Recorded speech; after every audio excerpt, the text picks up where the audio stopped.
नमस्ते फ्रेंड्स, आप देख रहे हो मेरे YouTube channel the living legend.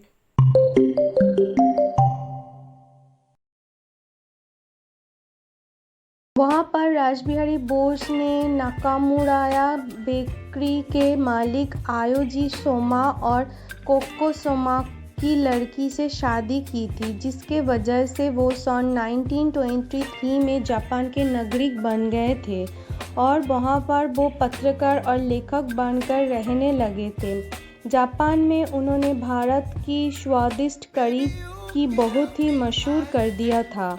उन्होंने जापान में जी करी मशहूर की थी। वो अंग्रेज़ी की करी से थोड़ी महंगी ज़रूर थी, लेकिन काफ़ी स्वादिष्ट लगती थी और उस करी की वजह से रासबिहारी बोस भी काफ़ी प्रसिद्ध हुए थे और लोग उन्हें नाकामुराया के बोस नाम से बुलाने लगे थे। रासबिहारी बोस और एएम नायर ने जापान को भारतीय क्रांतिकारियों की मदद करने के लिए और देश को आज़ादी दिलाने के लिए जापान की सरकार से मदद मांगी थी और उसमें वो कामयाब भी हुए थे।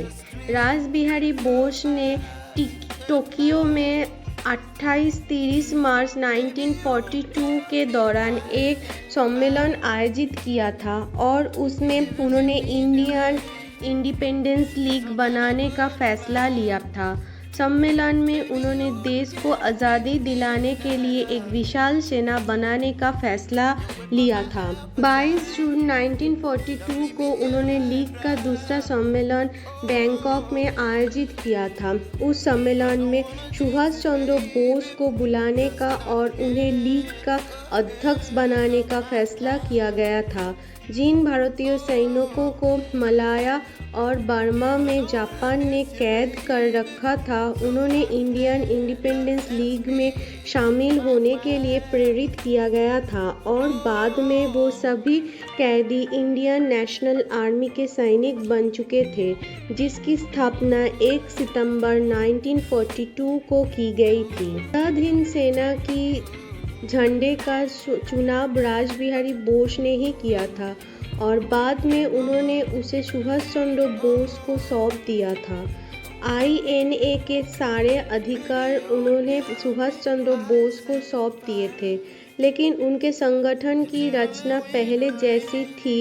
इसकी मदद से आगे चलकर सुभाष चंद्र बोस ने इंडियन नेशनल आर्मी यानी आज़ाद हिंद फौज को बनाया।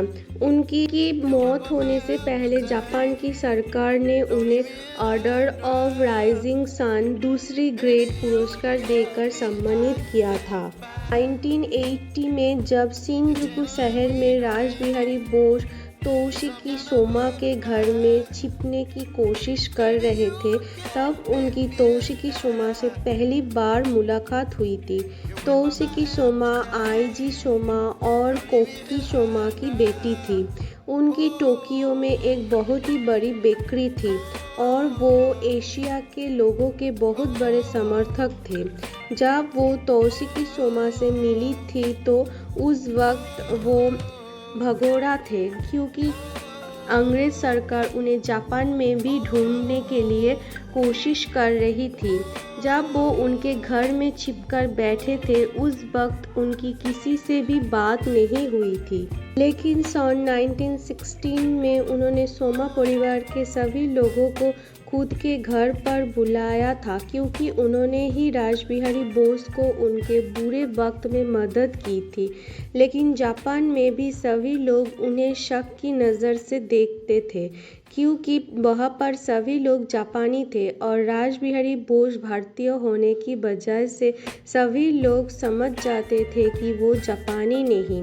तब इस समस्या से छुटकारा पाने के लिए मित्सुरु टोयामा ने बताया था कि तोशिकी और रासबिहारी बोस की शादी कराई जाए। उन्हें लगता था कि ऐसा करने से बोस बड़ी आसानी से जापान के नागरिक बन सकते हैं। वो जापानी ना होने के कारण तोशिकी सोमा ने शादी के बारे में सोचने के लिए 3 हफ्ते का समय लिया था, लेकिन बाद में उन्होंने शादी के लिए हाँ कर दी थी। शादी होने के बाद दोनों काफ़ी खुश थे और बाद में रासबिहारी बोस ने पत्नी को बंगाली भाषा सिखाई।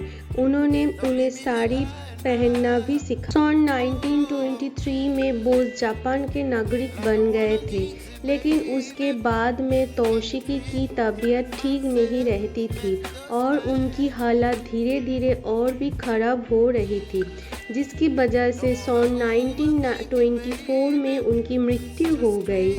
शादी के 8 साल बाद ही उनकी पत्नी गुजर गई थी, लेकिन उन्होंने उसके बाद में कभी भी दूसरी शादी नहीं की। जब रासबिहारी बोस को भी मृत्यु हो गई थी तो उन्हें भी उनकी पत्नी की कब्र के पास में ही दफनाया गया था। उन्हें एक लड़का और एक बेटी थी। रासबिहारी बोस ने देश को आज़ादी दिलाने में जो काम किया है वो काफ़ी अहम है। आज़ादी की लड़ाई लड़ने के लिए सेना की ज़रूरत होती है।